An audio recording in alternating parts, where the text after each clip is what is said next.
¿Estará? Hola. Hola. Bueno. Bueno. Vamos a... Buenos días. Vamos con nuestras Biblias, por favor, a Marcos capítulo 14. Sí, gracias.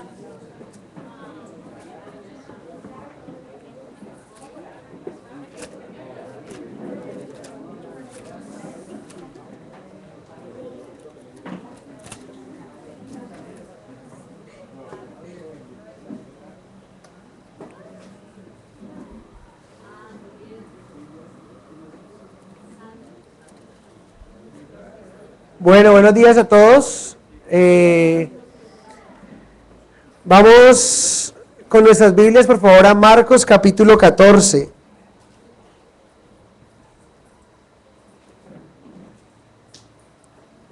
Y hoy vamos a estar viendo de los versos 10 al verso 26. Marcos capítulo 14. Si pueden, me acompañan a leerlo juntos.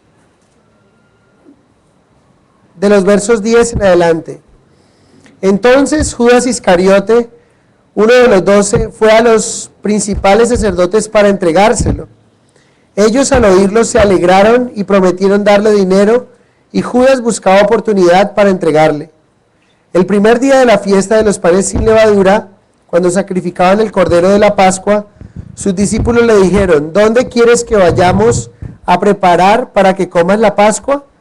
Y envió dos de sus discípulos y les dijo: id a la ciudad y os saldrá al encuentro un hombre que lleva un cántaro de agua, seguidle. Y donde entrare, decid al Señor de la casa, el maestro dice: ¿dónde está el aposento donde he de comer la Pascua con mis discípulos? Y él os mostrará un gran aposento alto, ya dispuesto, preparad para nosotros allí. Fueron sus discípulos y entraron en la ciudad y hallaron como les había dicho, y prepararon la Pascua. Y cuando llegó la noche, vino él con los 12, y cuando se sentaron a la mesa, mientras comían, dijo Jesús: de cierto os digo que uno de vosotros que come conmigo me va a entregar. Entonces ellos comenzaron a entristecerse y a decirle uno por uno: ¿seré yo? Y el otro: ¿seré yo? Él respondiendo les dijo: es uno de los 12, el que moja conmigo en el plato. A la verdad, el Hijo del Hombre va según está escrito de él, mas ay de aquel hombre por quien el Hijo del Hombre es entregado. Bueno le fuera a ese hombre no haber nacido.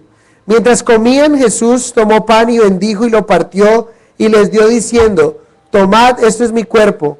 Y tomando la copa y habiendo dado gracia, les dio y bebieron de ella todos. Y les dijo: esta es mi sangre del nuevo pacto que por muchos es derramada.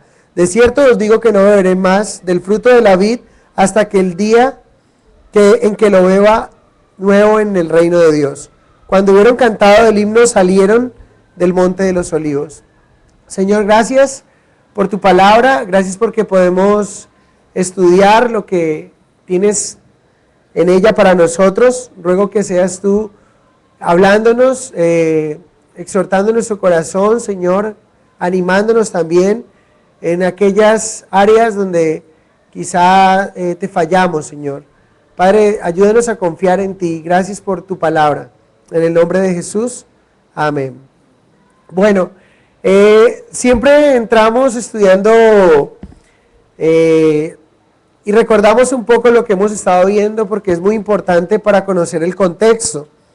Ustedes recuerdan que la semana pasada vimos acerca del complot que iniciaron los líderes religiosos contra Cristo para prender a Jesús, para matarle.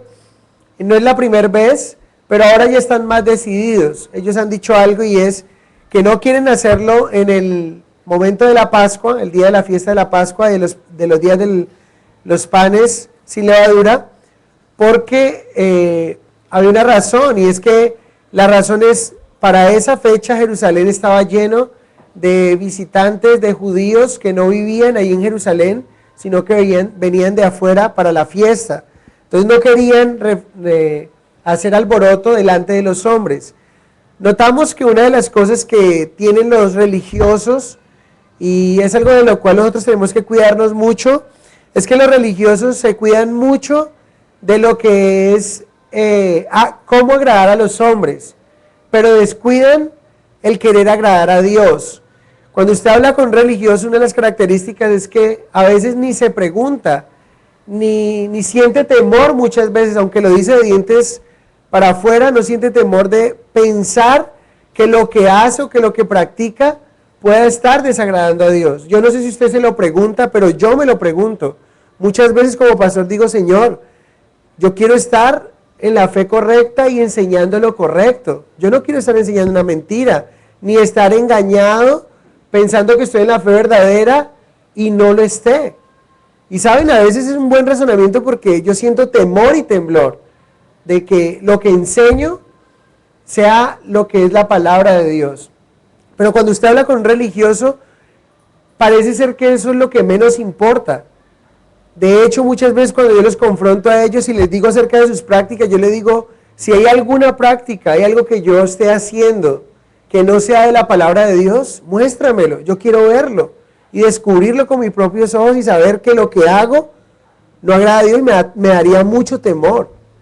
Pero cuando usted confronta a un, no sé si le ha pasado a un religioso, usted puede confrontarlo con una práctica y le muestra en la Biblia y dice, sí, pero es que a mí me enseñaron a hacerlo así. O sea, siente más importancia de honrar lo que el hombre enseña o de lo que el hombre hace que lo que Dios dice.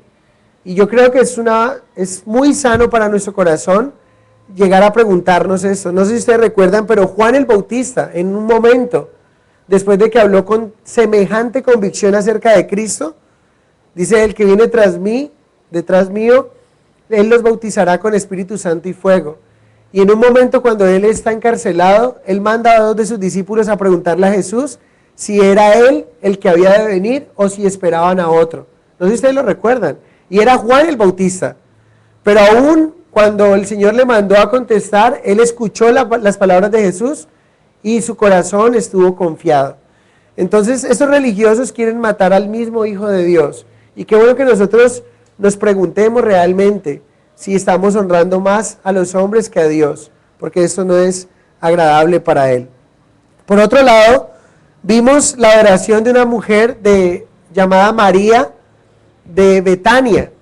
Algunos piensan, y lo veíamos como que si fuera María, la hermana de Lázaro y de Marta, porque ellos eran de esa región.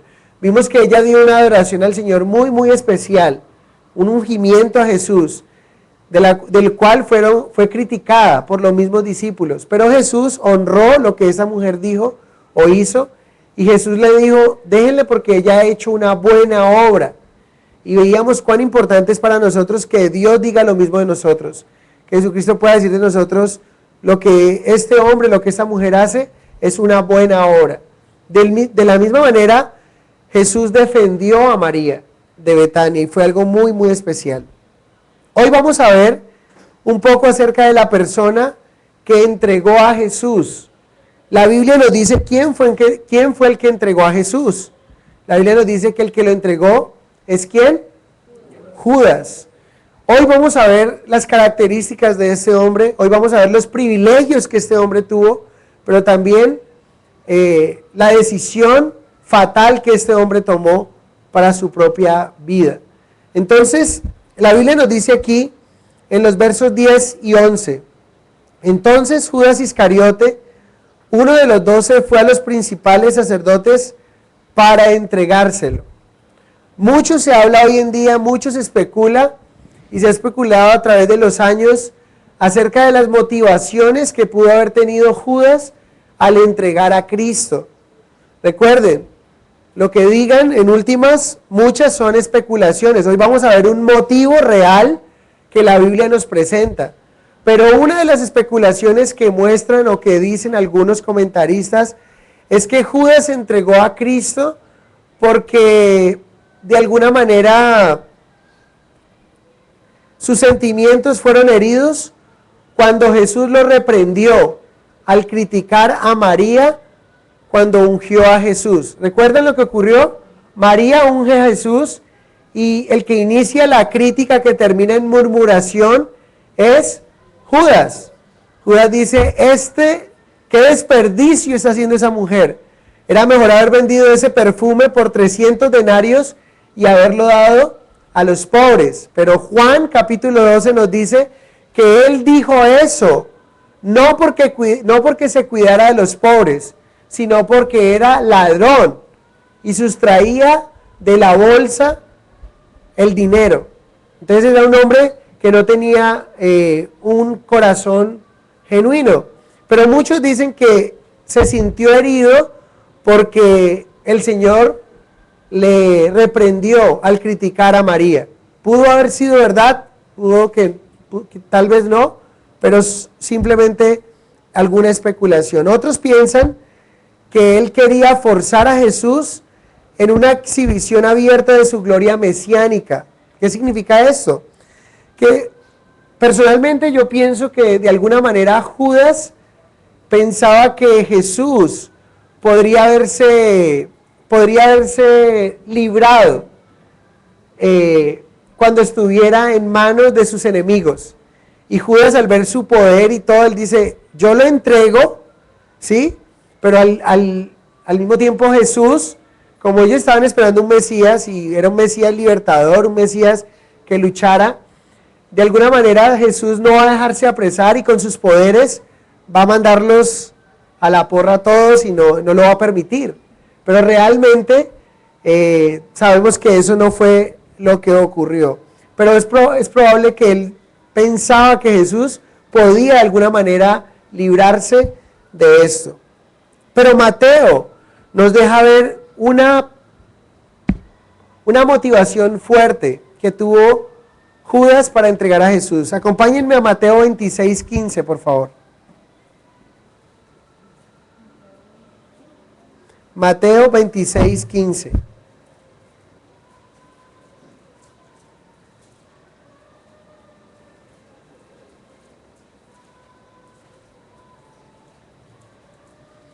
En Mateo 26:15 dice lo siguiente, y él les dijo, hablando Judas, ¿qué me queréis dar? Y yo os lo entregaré. Y ellos asignaron 30 piezas de plata. Mateo nos deja ver claramente que una de las motivaciones más grandes de Judas era la codicia, el amor al dinero. ¿Sí? Judas, el amor al dinero lo llevó a negociar con los líderes religiosos la vida de nuestro Señor Jesucristo. Pablo dice acerca de la codicia en 1 de Timoteo capítulo 6, verso 10. Pablo dice, porque raíz de todos los males es el amor al dinero, el cual codiciando algunos se extraviaron de la fe y fueron traspasados de muchos dolores. Increíble cómo la codicia no llevada a los pies de Cristo, la codicia no yendo a un arrepentimiento genuino con Cristo, puede llevar a una persona a vender a un ser querido, puede llevar a vender a un ser amado. Yo no sé si ustedes saben, pero mucha gente que trafica con drogas, muchos de ellos han vendido a sus hermanos, a su papá, a su mamá. ¿Y todo por qué? Por la codicia. Y Pablo nos dice, la codicia en un cristiano puede llevarlo a extraviarlo de la fe. Por eso es muy importante que nosotros nos cuidemos y le pidamos al Señor que nos guarde del amor al dinero. Una cosa es que sepamos que el dinero es necesario y recuerden lo que hemos hablado, el dinero es amoral, ¿sí? Es como un cuchillo. El cuchillo no es bueno ni malo. Lo malo o lo bueno es lo que usted haga con el cuchillo. Si usted con el cuchillo le echa mantequilla de maní al pan, pues es muy bueno, rico. Pero si usted con el cuchillo lo coge para cortar a una persona, pues está haciendo algo indebido. Así es el dinero, es amoral, está allí. Pero alguien decía acerca del dinero también, que el dinero es buen siervo, pero es mal amo. Cuando el dinero está bajo sus pies, bajo su control, bajo su dominio, está bien. Pero cuando el dinero es el que lo domina a usted, wow, ¿qué problema puede tener usted? Le puede pasar lo que le pasó a Judas, que es capaz de vender a un ser amado, a la persona más cercana a usted. Sea cual sea el motivo que Judas haya tenido, una de las cosas fundamentales que muestra el pasaje es que Judas no tenía el mismo corazón que tenía Cristo. ¿Cuál es el corazón de Cristo? ¿Cuál es el corazón que Cristo ha mostrado durante su ministerio? Un corazón abnegado, un corazón generoso y un corazón compasivo. ¿Cuál es el corazón que ha mostrado Judas? Un corazón egoísta, un corazón con avaricia, un corazón totalmente perverso por el amor al dinero. ¿Saben? Esta es una buena aplicación para nosotros. Un corazón distinto al de Jesús es la razón por la cual muchos que hoy día se dicen llamar cristianos son de mal testimonio como Judas. No son malos en realidad porque tengan una mala enseñanza. ¿Creen ustedes que Judas fue mal enseñado? ¿Creen ustedes que Judas no tuvo el mejor ejemplo? Lo tuvo. Pero Judas pudo haberse justificado, o como muchos se quieren justificar, no es que tiene una mala enseñanza o ha tenido un mal ejemplo. Judas tenía el mejor ejemplo. Judas tuvo la mejor enseñanza que cualquier hombre en el mundo pudo haber tenido. Pero Judas tenía un corazón distinto al del Señor Jesucristo. Y esa es la marca distintiva de un cristiano de mal testimonio, o de una persona que se llama cristiano, que es de mal testimonio. Es que su corazón no está alineado al corazón de Cristo. ¿Saben? Judas fue el instrumento que Satanás usó para llevar a cabo su mal propósito, pensando de alguna manera que podría detener el plan de Dios. Satanás desde el principio ha querido detener el plan de Dios, ¿sí? Y Judas fue el instrumento que Satanás usó para intentar detener el plan de Dios. ¿Saben? Eso es una aplicación para nosotros. Así como Dios usa instrumentos humanos, ¿sí? Así como Dios usa hombres para llevar a cabo sus propósitos y sus buenas obras, Satanás también usa hombres para llevar a cabo sus malos propósitos. ¿Cuáles son los propósitos de Satanás? La Biblia nos dice que él viene a matar, a robar y a destruir. Y saben, él no lo hace personalmente como espíritu. Él lo hace a través de hombres que usa para esos propósitos. Pero Dios ha venido a amar, Dios ha venido a salvar, Dios ha venido a construir, Jesucristo vino a tener compasión. Y la forma en que el Señor lo hace también es a través de nosotros. Hay un pasaje en Amós, creo que es Amós, que dice que Él nos ha traído con lazos de amor, con cuerdas humanas, ¿sí? Y qué lindo que usted y yo seamos esas cuerdas humanas con las cuales Dios puede atraer a alguien que está perdido. Efesios capítulo 2 nos habla de que nadie se salva por buenas obras, pero que las obras son una muestra de una persona que se ha entregado a Cristo. Dice, porque para que hagamos buenas obras que Él ya había preparado de antemano, para que anduviésemos en ellas, dice Efesios capítulo 2. Entonces, así como Dios usa hombres para sus propósitos, Satanás también usa hombres para los suyos. Y qué triste sería que tu vida sea usada por Satanás y no por Dios. ¿Saben? Y es muy fácil ser usados por Satanás. Pero también es maravilloso ser usado por Dios si nos disponemos a Él. Acompáñenme a leer Lucas 22:3 porque nos da también una enseñanza de acerca de Judas y su corazón perverso. Lucas 22:3.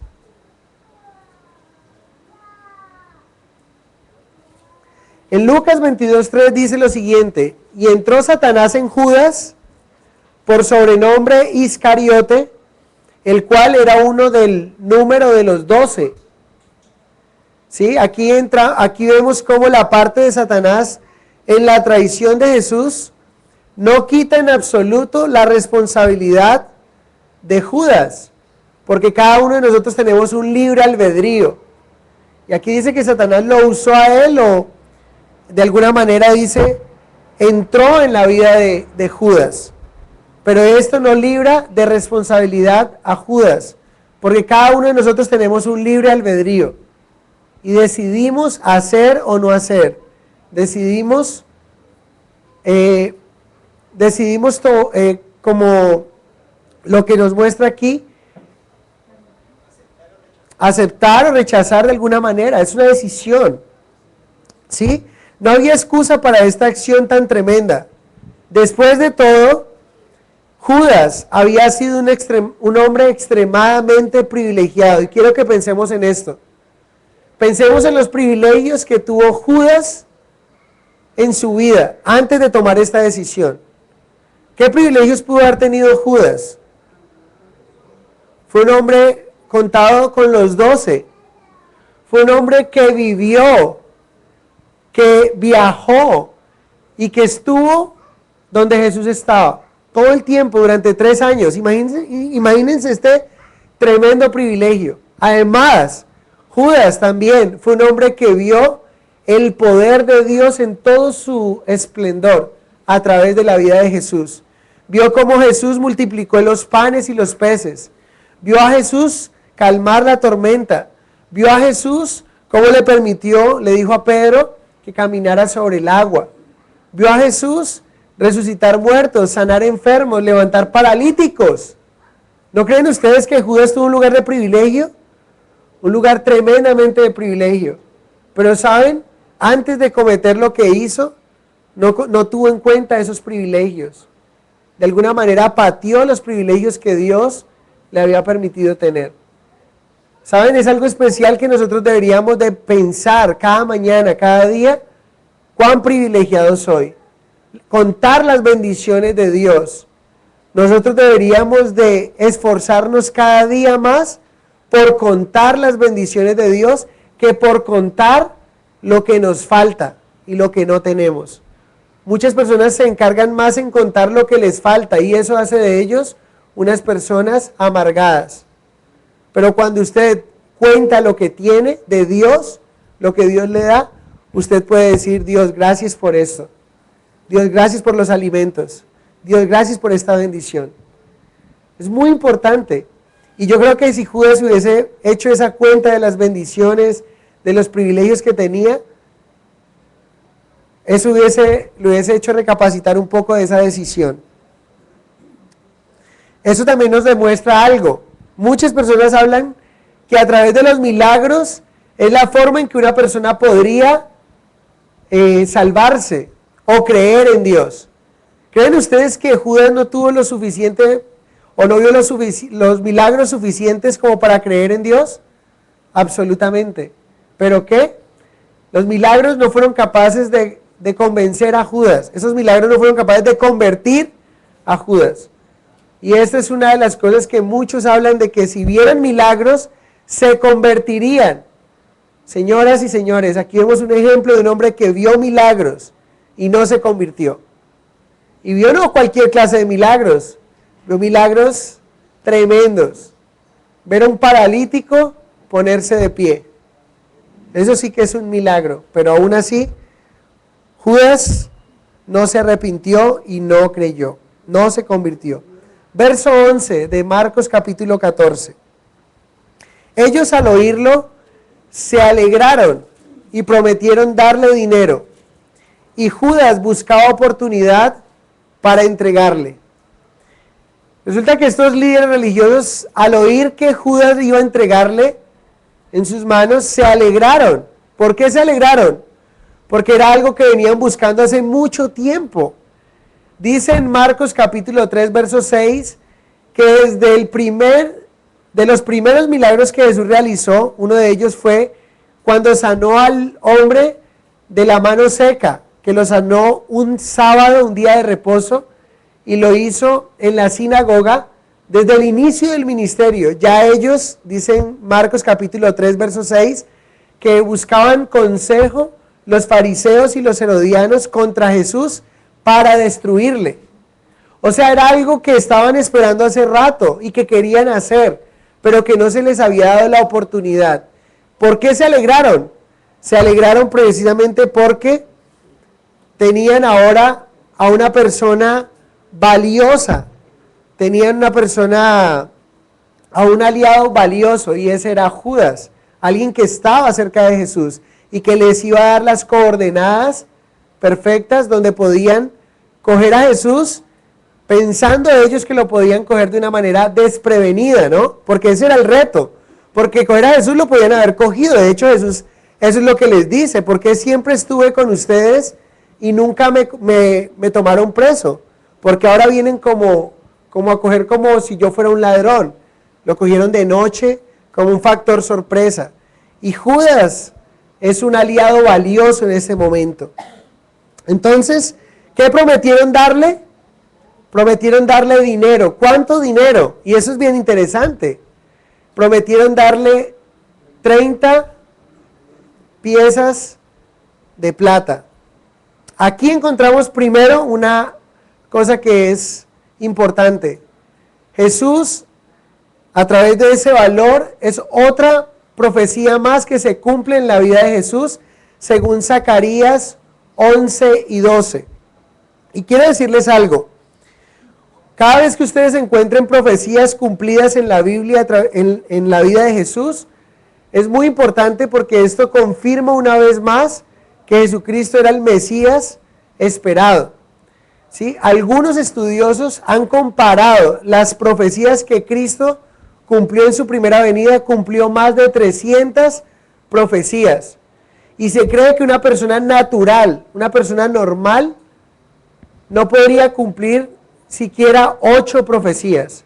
Y la comparación que hacen del cumplimiento de Jesús, que no fue coincidencia, sino un cumplimiento profético uno a uno, hacen esta comparación. Es como si se llenara el estado más grande de los Estados Unidos, el estado de Texas, llenarlo a 1 metro de altura con puras monedas. Todo el estado más grande de los Estados Unidos, a 1 metro de altura, lleno de monedas. Coger una moneda y marcarla y tirarla, y ahora traer a un invidente y que de una sola sacada, de un solo turno o de una sola oportunidad, ese invidente tome una moneda y que saque la moneda que ha sido marcada. ¿Se pueden ustedes imaginar? La probabilidad que una persona natural cumpla tan solo 8 profecías es esa misma probabilidad de la que les acabo de nombrar. Y Jesús no solamente cumplió 8, cumplió 300 profecías, más de 300 profecías. Eso nos muestra lo que les decía ahora. Estamos, afortunadamente, cada vez que veo una profecía más cumplida en la vida de Jesús, afianza mi corazón de que he creído en el verdadero Mesías. Y eso es muy importante. Pero las 30 piezas de plata también nos hablan de algo.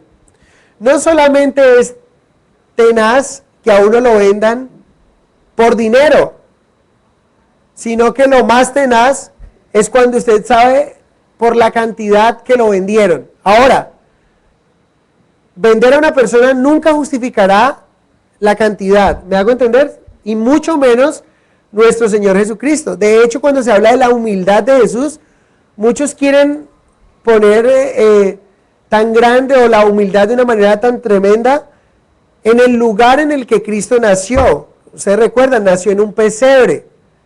Pero si Jesús hubiese decidido nacer en Dubái, en un edificio lujoso, y no haber montado en burros, sino haber montado en Hammer y en Ferrari, aún así Jesús sería humilde. ¿Saben por qué? Porque Él, siendo Dios, se rebajó a convertirse en hombre. Entonces la humildad de Jesús es la grandeza, y la humildad de Jesús es en siendo igual a Dios, no tuvo cosa que aferrarse, sino que se vació de su gloria y se hizo como uno de nosotros. Esa es la humildad de Cristo Jesús. Pero hablando de las 30 piezas de plata, les digo que ya está mal que alguien sea vendido por un dinero. Ahora, si es Jesús, con mucho mayor razón. Pero cuando tú te das cuenta del valor por el cual fue vendido, por la miseria por la que Jesús vendió, por la que Judas vendió a Jesús, tú te sorprendes. ¿Sabes por cuánto lo vendió? Judas vendió a Jesús por 30 piezas de plata. Y este valor era un valor que tenía un esclavo que era acorneado por un buey. Éxodo 21:32. Si el buey acorneare a un siervo o a una sierva, pagará su dueño 30 siclos de plata y el buey será apedreado. O sea, ya es horrible pensar en que lo vendió por 30 piezas de plata. Pero ahora cuando tú sabes que ese valor era el que le pagaba una persona al dueño de un esclavo cuando el buey del otro acorneaba a su esclavo, en pocas palabras, Judas lo está vendiendo no como cualquier esclavo, lo vendió como el peor esclavo, o sea, un esclavo chueco que no sirve, un esclavo que fue acorneado, que ya quedó de alguna manera incapacitado. Ni siquiera le dijo, hey, yo se lo entrego a él y él tiene unos poderes maravillosos. No, se lo vendió como un esclavo de lo peor. Tremendo, ¿no? Eso fue lo que hizo Judas. Vamos a ver en el verso 12. Y dice allí, el primer día de la fiesta de los panes sin levadura, cuando sacrificaban el cordero de la Pascua, sus discípulos le dijeron, ¿dónde quieres que vayamos a preparar para que comas la Pascua? Verso 13. Y envió 2 de sus discípulos y les dijo, id a la ciudad y os saldrá al encuentro un hombre que lleva un cántaro de agua, seguidle. Y donde entrare decid al señor de la casa, el maestro dice, ¿dónde está el aposento que he de comer la Pascua con mis discípulos? Y él os mostrará un gran aposento alto ya dispuesto, preparad para nosotros allí. Allí nos dice la Biblia que el Señor, 2 de sus discípulos le preguntan y él envía 2 de sus discípulos. Lucas 22:8 nos dice que los 2 discípulos eran Pedro y Juan. ¿Saben algo? Cuando ellos le preguntan, Señor, ¿dónde quieres que vayamos y preparemos la Pascua, comamos la Pascua?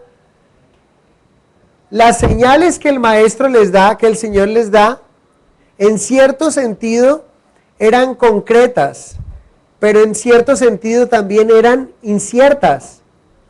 Eran concretas y eran específicas para los 2 que iban a ir, pero eran inciertas para los que se quedaban esperando a que ellos encontraran el lugar. Me explico. En otras ocasiones, el Señor ha dado instrucciones precisas, con calle y con...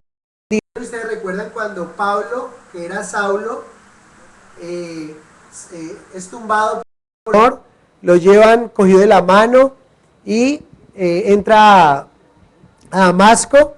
El Señor le dice a Ananías, Ananías, ve a la calle derecha, ¿sí? A la casa de fulano de tal, y le da las coordenadas exactas. Dice, allí vas a encontrar un hombre, a Saulo, coloca sus manos, ora por él, bueno, todo el tema. Ahí Jesús está siendo directo, está dando una dirección, unas coordenadas precisas. ¿Por qué Jesús no le dio unas coordenadas precisas, pero sí le dio unas coordenadas concretas a los que iban, pero no los que quedaban? Porque recuerden que Judas quiere entregar, está buscando la oportunidad para entregar a Jesús. Y si Jesús le dice, vea, vaya a tal casa, de hecho muchos piensan que la casa era la casa de Juan Marcos, ¿sí? Entonces si él le dice, vaya a la casa de Juan Marcos, entonces lo que hace Judas es desde acá, vamos a estar en la casa de Juan Marcos. Y se echa a perder una fiesta muy importante en la cual Jesucristo quería establecer la cena del Señor, la Santa Cena. La Pascua era algo que se conmemoraba, pero la cena nunca se conmemoraba La cena se vino a conmemorar desde ese día de esa Pascua que Jesús celebró, para que ellos recordaran lo que Jesús les había dicho y lo que nosotros deberíamos hacer cuando celebramos la cena del Señor. ¿Sí me hago entender? Entonces, sí era concreta, y ahí es donde quiero que hablemos. Sí era concreta para los que iban, porque los que iban tenían una clave precisa. Y la clave precisa era que iban a encontrar a un hombre con un cántaro. Y era una clave precisa y específica, porque los hombres no eran los que iban con cántaros a buscar agua, sino las mujeres. Era concreta, pero solo podían conocerlo los que iban. Los que quedaban no sabían a dónde iban a ir. ¿Sí? Entonces era concreta por un lado, pero incierta por otro. Y yo quiero hablar de la concreta a los que fueron enviados. Porque si Dios te llama y te envía, Él te va a dar señales claras para que tú sepas a dónde y a qué fue lo que el Señor te llamó. Yo no sé si a usted le ha pasado, algunos de ustedes han hecho un devocional, han orado por algo o vienen orando por algo. Cuando de repente ustedes pueden ver una señal precisa, pero que es para usted. Y usted puede ir con su esposa, puede ir con su esposo, o pueden estar hablando con alguien y esa persona dijo algo que para usted cobra sentido, pero para su esposo, para sus hijos no lo cobra. ¿Saben por qué? Porque Dios le ha hecho un llamado específico a usted. Y Él se está encargando de ¿qué? De darle una señal específica, le está diciendo, dale, hazlo. Yo estoy ahí, te lo estoy mostrando. Y la otra persona lo escuchó. Así la otra persona no lo entienda y no le dé la magnitud o el valor que tú le estás dando, el valor que tú le das es porque el Señor te lo ha mostrado a ti. Entonces yo no sé si usted le ha pasado, pero ustedes ven algo y usted habla y dice, ¿qué pasó? Y usted dice, no, nada. O sea, son como negocios entre usted y el Señor, ¿sí o no? Que solo usted y el Señor pueden entender. Otra persona no puede entender esa señal. Y así estaba pasando con esas señales. ¿Y saben por qué?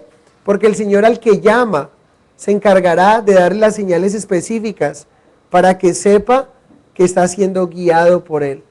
¿Sí? Porque Dios no es un Dios de confusión, sino un Dios que te da la claridad. Y si tú tienes esa relación con el Señor, y eres llamado por Dios, y eres enviado por Dios, Él te dirá y te guiará y te dará las señales precisas para que puedas avanzar. Eso me parece muy, muy chévere. Entonces, la señal era clara, ¿no? Las mujeres eran las que iban con los cántaros. Ahora, ¿recuerdan ustedes en Juan 4, cuando Jesús fue con el cántaro cuando Jesús fue por agua y habló con la mujer samaritana? La que iba por agua era la mujer samaritana, la que fue con su cántaro. Y sabemos que fue al mediodía porque había otra connotación allí, por lo cual ella no podía estar con otras mujeres. Entonces, muy importante las señales de Dios. Verso 16 de Marcos capítulo 14. Fueron sus discípulos y entraron en la ciudad y hallaron como les había dicho y prepararon la Pascua. Y cuando llegó la noche, vino él con los 12. Y cuando se sentaron a la mesa mientras comían, dijo Jesús, de cierto os digo que uno de vosotros que come conmigo me va a entregar. Entonces ellos comenzaron a entristecerse y a decirle uno por uno, ¿seré yo? Y el otro, ¿seré yo? Lo interesante es que 11 corazones dudaron. Había uno que no estaba dudando, había uno que estaba seguro, pero que fue tan descarado que preguntó, porque dice 1 a 1. ¿Sí? 11 dudando, uno que sabía. ¿No le ha pasado a usted que algunas veces está hablando con alguien y usted está hablando indirectas, directas? A mí me pasó cuando nos ocurrió el evento de allí, el evento bochornoso allí donde estábamos anteriormente y estaba hablando. Yo dije, hay una persona que está aquí, que lo único que hemos hecho es esto con él. Y esa persona lo único que ha hecho es poner un aviso publicitario terrible que no es correcto. Cuando terminé de decir lo que dije, vino esa persona y se me acercó, me dijo, pastor, ¿usted estaba hablando de mí, de mi hija? Y le dije, absolutamente. Imagínense cómo se está sintiendo el corazón de Judas en ese momento. Cómo están las revoluciones del corazón de Judas, sabiendo que Jesús le está hablando a él. Pero lo interesante es que los 11 empezaron a dudar también. Y eso es bien interesante aquí. ¿Saben cómo es la pregunta? Según en el griego, en el español dice, ¿seré yo? Y siempre hay un cuento, ¿no? Que llega Pedro y dice, ¿seré yo? Y no. Juan, ¿seré yo? No. Judas, ¿seré yo? ¿Seré yo? Oiga, ¿no? No, Jesús no hizo eso. Ellos quieren descubrir quién es realmente. Ahora hay una intriga en la mesa. Noten lo siguiente. La pregunta es, no soy yo, ¿verdad? Esa es la pregunta. Juan dice, no soy yo, ¿verdad? La pregunta requiere una respuesta negativa, la clase de respuesta que cada uno ardientemente desea recibir del maestro. Cuando dice, no soy yo, ¿verdad? Lo que todos anhelan inmediatamente con testimonio de todos es que le diga, no, no eres tú. No soy yo, ¿verdad? No, tampoco eres. Entonces ya imaginarán Judas. Pero lo interesante es que él respondiendo les dice en el verso 20 de Marcos 14, es uno de los 12, el que moja conmigo en el plato. Cada vez que nosotros leemos esto, nos imaginamos que todos están comiendo. ¿Se acuerdan modales en la mesa judía? Mano derecha. Todo el mundo piensa inmediatamente que cuando Jesús está diciendo esto, Él está mojando del hummus, del potaje que está ahí, el pan, y en ese momento Judas está allí con la mano. Entonces, evidente, claro, imagínate, todo, Judas. Pero no fue así. Cuando ellos preguntan, el Señor está untando y todos también están untando. Algunos de ellos están untando, recuerden que la connotación para un judío sentarse a la mesa es muy diferente para nosotros. El contexto judío cuando alguien se sienta a la mesa, y fue una de las cosas que más duro le dieron a Cristo en el ministerio, fue que lo acusaban de hacerse uno con pecadores, con prostitutas, con borrachos. Porque cuando un judío se sienta a la mesa con otro, se están haciendo uno. Por eso cuando untan, allí están todos comiendo de la misma mesa, en la misma mesa, y están haciendo uno. De hecho, Jesús, ¿recuerdan lo que Jesús dijo a la iglesia de las 7 iglesias del Éfeso, del Asia Menor? A la iglesia de la Odisea dice, aquí estoy a la puerta y llamo. Si alguno oye mi voz y abre la puerta, yo entraré a él y cenaré con él y él conmigo. Está hablando de intimidad. Es lo que significa sentarse a la mesa con Jesús. Realmente Jesús lo está dejando en ascuas a todos, ¿sí? Y están comiendo y dice, es uno que come pan conmigo, ese es. Noten que ninguno todavía ha descubierto quién es. Pero antes de decirles esto es acerca de la hipocresía de Judas.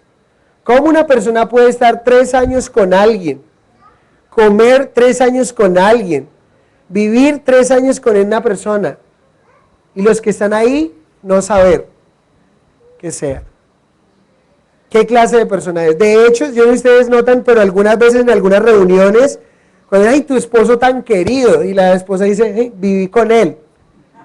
O sea, te vas a dar cuenta que no es tan querido como ves que es, ¿sí? Vivir con él, dormir con él, caminar, ir convivir con esa persona.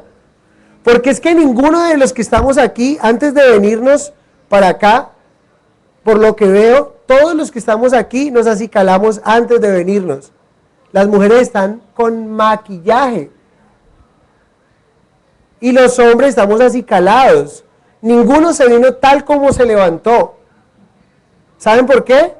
Porque estamos guardando una apariencia, en parte. Pero cuando llegamos a nuestra casa es lo que realmente somos. Lo que usted habla en secreto, lo que usted ve en secreto, lo que usted come en secreto, lo que usted hace en secreto, es lo que usted realmente es delante de Dios. Y ese, lógicamente, ¿alguien podría engañar a Jesús? Nadie le puede engañar. El Señor sabía quién era y le está hablando al fulano, ¿no? Y este fulano es mucho descarado. ¿Seré yo? Pero sigamos.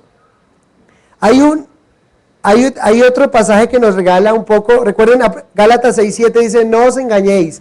Dios no puede ser burlado. Pero hay una especificación en Juan capítulo 13, verso 21, donde nos regala un poco acerca de unos detalles más de que ellos pudieron haber recogido quién era, pero no lo cogieron aún.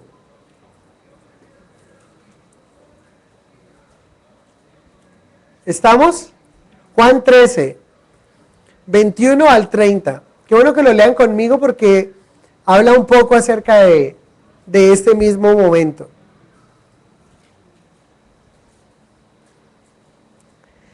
Habiendo dicho Jesús esto, se conmovió en espíritu, habiendo dicho que alguien lo iba a entregar, y declaró y dijo, de cierto os digo que uno de vosotros me va a entregar.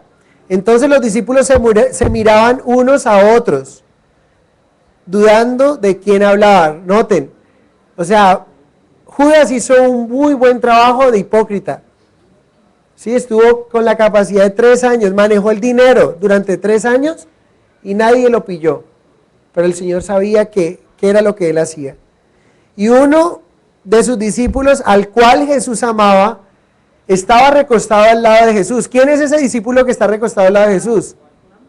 Juan está recostado al lado de Jesús, ellos se recostaban allí. Él estaba al lado de Jesús. A este pues hizo señas Simón Pedro. Simón Pedro, recuerden los que han visto lo de la cena judía, están en un triclenio, una mesa de 3 lados, y está al frente y le hace señas. Recuerden, Pedro todo lo quiere saber, Pedro quiere reconocer todo, él quiere ir adelante, ¿no? Y le hace, Juan está enfrente y le hace, pregúntele, ¿sí? ¿Se acuerdan cuando el Señor restauró a Pedro? Y Juan viene ahí y le dice, Señor, ¿y este qué? ¿Sí? Y dice, es Juan el que pregunta, ¿y este qué? Y el Señor le dice, si yo quiero que él quede hasta que, no, perdón, es Pedro, perdóneme. Pedro pregunta, Señor, ¿y este qué? Hablando de Juan. Y el Señor le dice, si yo quiero que él quede hasta que yo venga, ¿qué hay de ti? Sígueme tú. Entonces Pedro todo lo quiere saber, y aquí le hace señas, quizás está enfrente, y le pregunte de quién está hablando, o sea, identifique quién es esa persona. En el verso 25, él entonces recostado cerca del pecho de Jesús, le dijo, Señor, ¿quién es? ¿Quién le preguntó a Jesús? Juan. Juan le dice, Señor, ¿quién es? En el verso 26 respondió Jesús, a quien yo diere el pan mojado, a aquel es. Y mojando el pan, lo dio a Judas Iscariote, hijo de Simón. Y después del bocado Satanás entró en él. Entonces Jesús le dijo, lo que vas a hacer, hazlo pronto. Pero ninguno de los que estaba a la mesa entendió por qué le dijo esto. Porque algunos pensaban, puesto que Judas tenía la bolsa, que Jesús le decía, compra lo que necesitamos para la fiesta, o que diese algo a los pobres. Cuando él pues hubo tomado el bocado, luego salió y era ya de noche. Varias cositas aquí. Es probable que ninguno lo entendió porque Jesús también le había dado bocado a todos. Ahora recuerden que Judas estuvo en el puesto de honor, en el puesto de invitado. Y lo que hacían generalmente, cuando alguien le daba un bocado de pan, sí, untado con el potaje y todo, a la persona, le estaba diciendo, te amo, te perdono y estoy dispuesto a morir por ti. 3 cosas estaba diciendo ahí. Y es probable que Jesús le haya hecho con todos también. O también es probable que Juan, que sea una respuesta que Jesús solamente se la dio a Juan. Noten, Pedro le pregunta a Juan, dice, pregúntale al maestro quién es.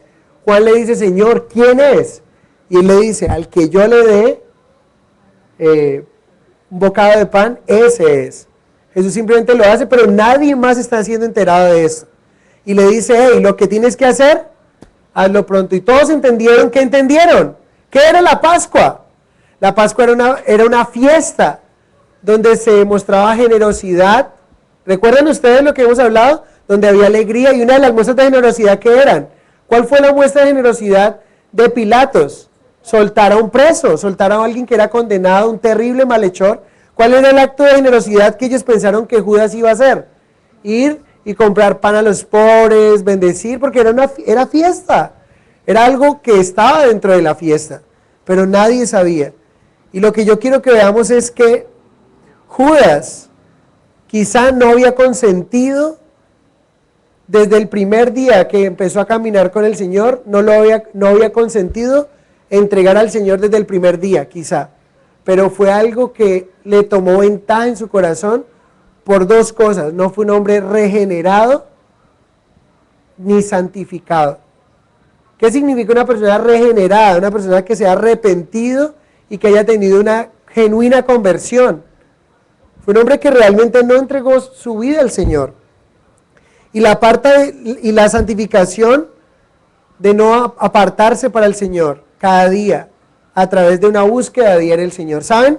Si tú no te regeneras, si tú no te santificas cada día, ¿qué significa santificarse? Apartarse cada día para el Señor.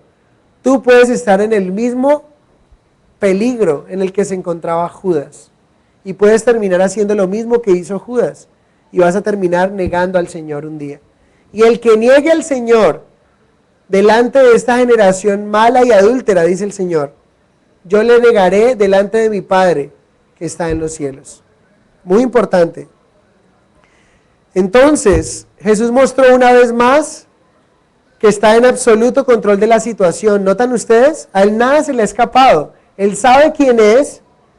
El que lo va a entregar también sabe quién es, pero es tan descarado que ha preguntado, ¿no? Pero el Señor sabe absolutamente quién ha sido. Nada lo ha cogido por sorpresa. Sabe lo que está pasando y lo que iba a suceder en sus más mínimos detalles. Jesús proporcionó una oportunidad para que cada uno de ellos se examinara. Cuando dijo, el que come conmigo, todos estaban comiendo con él. Y saben, como aplicación, hay de nosotros si creemos que no seríamos capaces de fallarle al Señor. Si no, preguntémosle a Pedro. Pedro es un buen hombre para preguntarle, Pedro, ¿qué pasa cuando uno trata de no fallarle al Señor? Noten la palabra trata. Tratar es en sus propias fuerzas. ¿Qué diferencia el Pedro que recibió el Espíritu Santo y no le falló al Señor? Pero cuando uno se levanta con una disciplina de no querer fallarle al Señor en sus propias fuerzas, más rápido lo hace. Pero cuando uno se levanta con un deseo de pedirle, Señor, ayúdame, porque yo sé que saliendo de aquí ya te puedo entregar. Ayúdame, Señor, en este día que no te entregue como lo hizo Judas. ¿Y por qué lo hizo Judas? Ya lo vimos.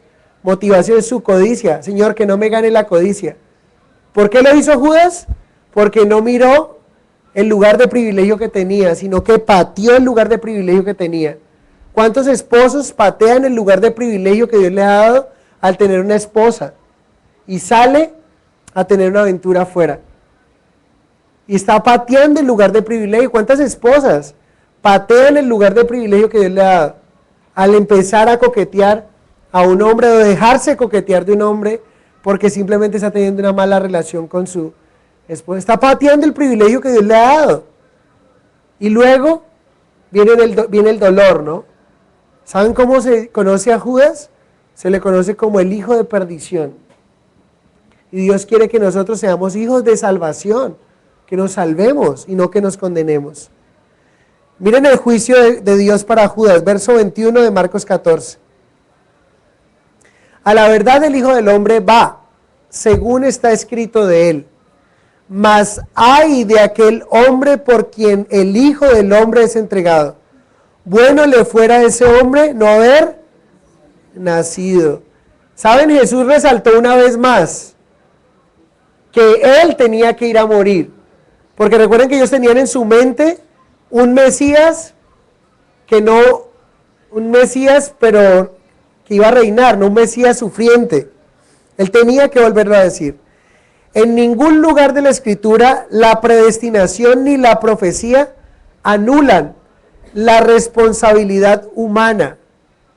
En ningún lugar de la Escritura la profecía o la predestinación anulan la responsabilidad de cierto hombre. ¿Qué significa esto? Ninguno de nosotros podemos decir es que Judas no tenía otra opción. Judas tuvo la opción de no entregar al Señor, pero quiso entregar al Señor. Fue amado, fue perdonado, se le dio la bolsa donde se manejaba el dinero, tuvo un lugar de privilegio, pero quiso entregar al Señor. Entonces, por eso el grito de pena y de angustia de Jesús dice, ay. Cada vez que encuentren un ay sin H, es un ay que significa dolor, una pena, una angustia, por lo que va a vivir el hombre, ay del hombre por quien el Hijo del Hombre es traicionado. Lo que hace Jesús aquí es que mantiene la culpa del traidor y establece plenamente su condenación. Jesús continúa y dice, para tal hombre mejor es que no hubiese nacido. Pero ¿saben algo? Nació y se hallaba en vía de cometer el horripilante acto. Cuando Jesús dice eso, mejor es que no hubiera nacido, pero había nacido y estaba ahí y estaba a punto de entregar al Señor. Entonces, lo que hizo de la culpa más grave es el hecho de que del paso que llevó, y recuerden, cada pecado antes de consumarlo, como dice Santiago, lleva un proceso. Eva, antes de comer la manzana, la vio que era buena, la tomó, la llevó a la boca y ahí consumó el pecado, ¿sí? Y Pablo lo presenta como cuando una mujer da luz, queda en embarazo y queda gestando 9 meses y luego da luz el pecado, da a luz muerte. Judas hizo lo mismo. Judas miren esto, Judas propuso entregar al Señor, primer paso. Segundo paso, recibió el dinero. Hasta aquí yo hubiera dicho, uy, no sabe que tengan ese dinero, ¿cómo yo voy a hacer esto? Pero Judas continúa y luego prosigue decididamente a entregar al Señor. Y por eso Judas es llamado el hijo de perdición. Noten el verso 22, cómo el Señor instituye la Pascua, la cena, la Santa Cena en medio de la Pascua. Verso 22. Y mientras comían, Jesús tomó pan y bendijo y lo partió y les dio diciendo, tomad esto, es mi cuerpo. Primera cosa que debemos de tener en cuenta, oremos antes de tomar los alimentos. Los únicos que no tienen este privilegio de orar antes de consumir los alimentos son los animales. Pero nosotros sí tenemos el privilegio de hacer un alto y decir, gracias Señor por estos alimentos. ¿Sí? Y usted puede ver cuando usted le va a servir una comida a su mascotica. Nosotros tenemos mascotica en casa y uno les va a servir y ellos están desesperados. Y usted no ha quitado la mano de ahí, ya no sea como esa mascotica, no sea como ese animalito. Deténgase. A veces llegamos con tanta hambre. Lo reconozco, a mí me ha pasado, a veces yo he llegado con tanta hambre que el hambre miren los instintos. Cómo los instintos te pueden dominar. Pero deténgase y bendiga al Señor por los alimentos. Agradezca al Señor. Donde quiera que esté, bendiga al Señor por los alimentos. Eso fue lo que Jesús hizo. Partió y les dio diciendo, tomad, esto es mi cuerpo. Quiero que piensen en esto. La Iglesia Católica dice que este acto se convierte en la transubstanciación. ¿Qué significa? que cuando Jesús levantó el pan y la copa, el pan se estaba convirtiendo, el pan se estaba transformando literalmente en el cuerpo de Cristo. Interpretar la transubstanciación es incorrecto, porque olvidan tres cosas los que piensan de esta manera. Primero, Jesús estaba allí delante de sus discípulos y tenía el pan en la mano. Segundo, Jesús muchas veces enseñó en lenguaje figurado. Les voy a dar varios ejemplos. Marcos 8:15, cuando ellos van en la barca y les dice Jesús, mirad, guárdense de la levadura de los fariseos. ¿Se acuerdan que ya lo estudiamos? ¿Qué pensaron los discípulos? Ya el Señor nos la está echando porque no trajimos pan. Y el Señor les dijo, cuando les digo esto en Lucas 12:1, es la hipocresía de los fariseos. No le está hablando de alimento, está hablando figuradamente. Jesús habló figuradamente cuando habló de destruir el templo. Dice, destruir ese templo y en 3 días lo levantaré. ¿Qué templo destruyeron? ¿Y qué templo levantó? Destruyeron su cuerpo y al tercer día resucitó. ¿Figurado o no? Otro ejemplo como para que avancemos, pero para que tengamos fuerte de que nunca el pan, como dice la Iglesia Católica, y la copa se convierten en, y vamos a tomar el tema. Otro ejemplo es Nicodemo. Nicodemo, es necesario nacer de nuevo. Y Nicodemo en su mente natural dice, Señor, ¿cómo yo siendo viejo puedo entrar otra vez en el vientre de mi madre y volver a nacer? El Señor le dijo, Nicodemo, te estoy hablando espiritualmente. Lo que es nacido de la carne es lo que es nacido del espíritu. Espíritu es, no te maravilles de lo que te dije, o sea, es necesario nacer de nuevo. 3 ejemplos de muchos. Los que dicen que se convierte están desconociendo eso. Tercero, Jesús dijo, haced esto en memoria de mí. Lo recordamos. Estos 2 elementos nos recuerdan lo que Jesús hizo. Cuarto punto, no volveré a beber del fruto de la vid hasta que lo beba con vosotros en el reino de Dios. Miren lo que está diciendo, no beberé del fruto de la vid. ¿Qué estaba tomando? Zumo de uva. Es lo que tomaban en ese momento. Yo no volveré a tomar hasta que estemos otra vez en el milenio, en el reino de Dios. ¿Amén o no? Entonces, la transubstanciación es incorrecto. Y vamos a ver otro pasaje más que nos va a mostrar. La palabra misa significa sacrificio continuo. Y la Biblia nos dice que Jesús fue sacrificado una vez por los pecados de todos los hombres y para siempre. Se acostumbraba a dar 2 sacrificios. El sacerdote daba el sacrificio por su pecado y luego por el pecado del pueblo. Jesús, ¿saben por qué no hizo 2 sacrificios siendo sumo sacerdote? Porque él no tenía pecado y él estaba ofreciendo su vida por el pecado de todos. Espectacular. Entonces, nunca el pan y la copa usted un católico, tóquele cualquier cosa, pero no le toque la Eucaristía. Por esa razón, cuando toma la Eucaristía, saca la lengua, mete la lengua y deja que se delía. Porque si la muerde, es un sacrilegio. Está mordiéndole la pierna a Cristo. Error. No es lo que la Biblia dice. ¿Sí? Imagínense que Jesús dijo, coman del pan. Ese pan de esa época era prácticamente un rejo. Y entonces les dio el pan y imagínense a ellos así.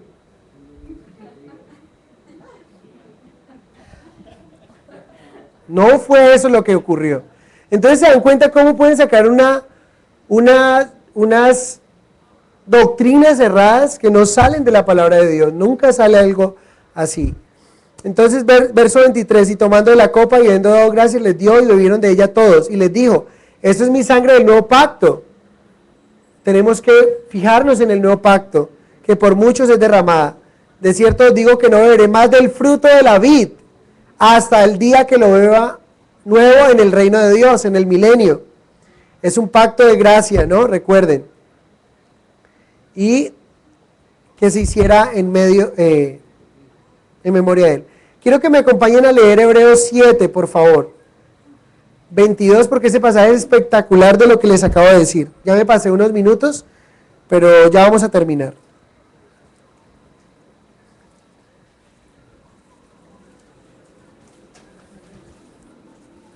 Hebreos 7:22. Noten quién es Jesús. Y ahí es donde yo les decía cuando empezaba a enseñar al principio me fascina cuando yo puedo encontrar en cada parte de la Biblia, gracias Señor porque he puesto mi confianza en ti y tú sí eres el Señor y tú sí eres mi Salvador. Porque en algún momento que llegara a venir duda a mi corazón de que no es, a través de un pasaje que va en la Biblia digo, uy, ¿cómo así? ¿Estoy haciendo algo incorrecto? Sentiría mucho temor. Hebreos 7:22. Por tanto, Jesús es hecho fiador de un mejor pacto.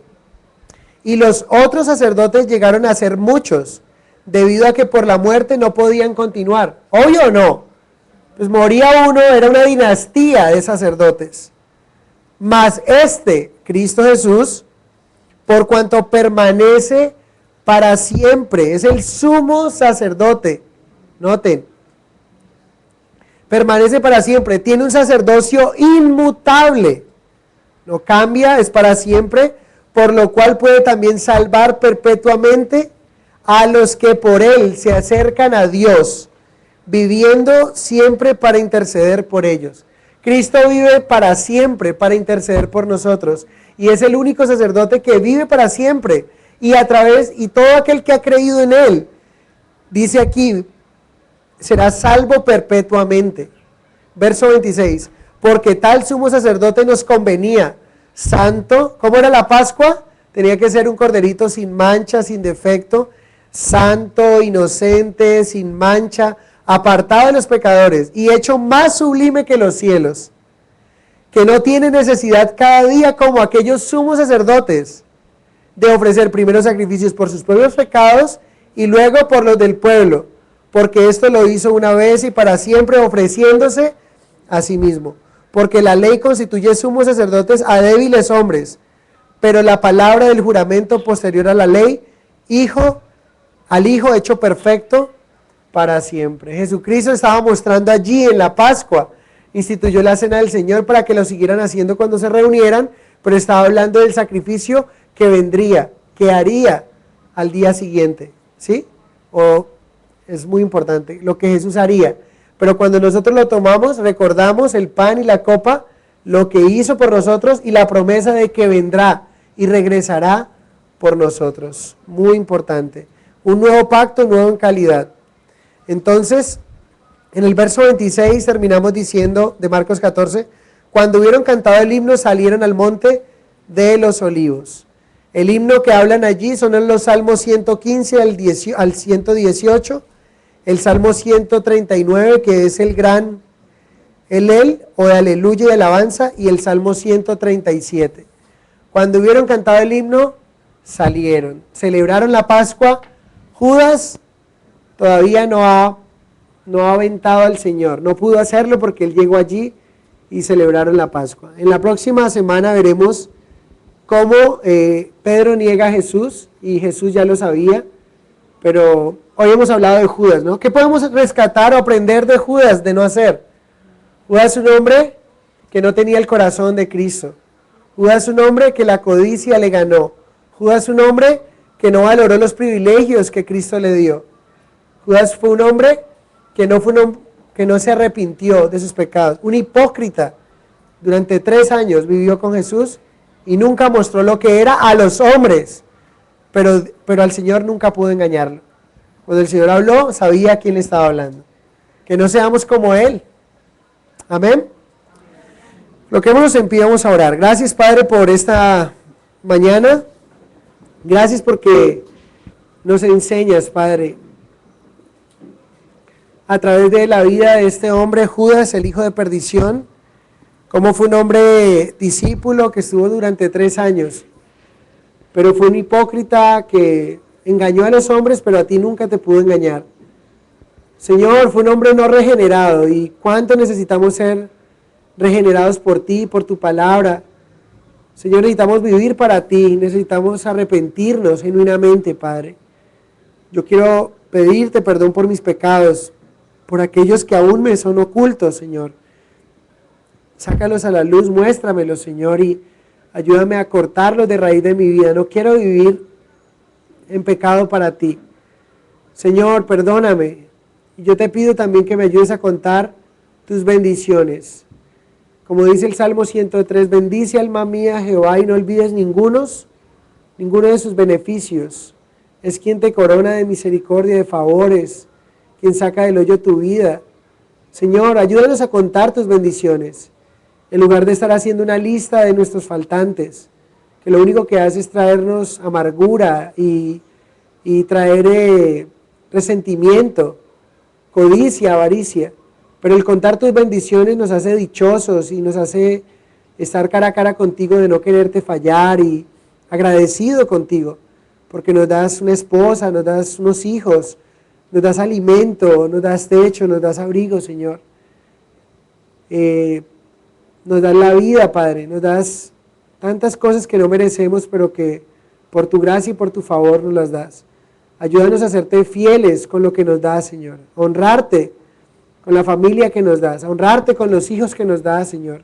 Que podamos enseñarles a ser verdaderamente creyentes, cristianos, que te honren, Padre Celestial. Que ellos puedan ver en nosotros un ejemplo de verdaderos hijos tuyos, Padre. Gracias por esta mañana. Gracias por bendecirnos. Gracias por cuidarnos, Señor. Te pido que cuides a nuestros hermanos que están aquí, que cuides a los que están lejos, viajando, Señor. Que esta semana regresarán. Que cuides, Señor, a los que viajarán esta semana también. Que prosperes sus viajes, Señor. Que los bendigas, que los lleves y los traigas con bien. Gracias también te damos, Señor, y queremos entregarte a ti de lo mucho que tú nos das, Señor, eso que tú hablas en tu palabra, los diezmos y ofrendas. Me gustaría que usted pensara en esta mañana lo que ha traído para entregar al Señor, y que pueda con un corazón agradecido bendecir al Señor por lo que le ha dado esta semana, por el alimento, por el techo, por el empleo que le da, por la provisión que le ha dado. Gracias, Señor, por proveernos. Oramos para que no falte, Señor, en la cena, en los alimentos, para que seas tú, Señor, suficiente, nuestro proveedor, como lo has sido hasta el día de hoy. Presentamos nuestros diezmos y ofrendas delante de ti, agradecidos, Señor, contigo, por todo lo que nos das, Señor. Rogamos, Señor, para que nunca falten los alimentos en nuestra casa. Gracias por bendecirnos, gracias por este lugar, Señor, aunque con incomodidad, aquí estamos, Señor. Aquí estamos, Padre, y no queremos callar de hablar de ti, de compartir tu evangelio, tu verdadero evangelio, Padre. Te lo pedimos en el nombre de Jesús.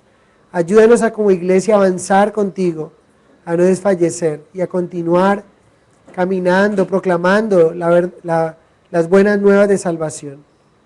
Te alabamos, te bendecimos y te damos muchas gracias. En el nombre de Jesús. Amén.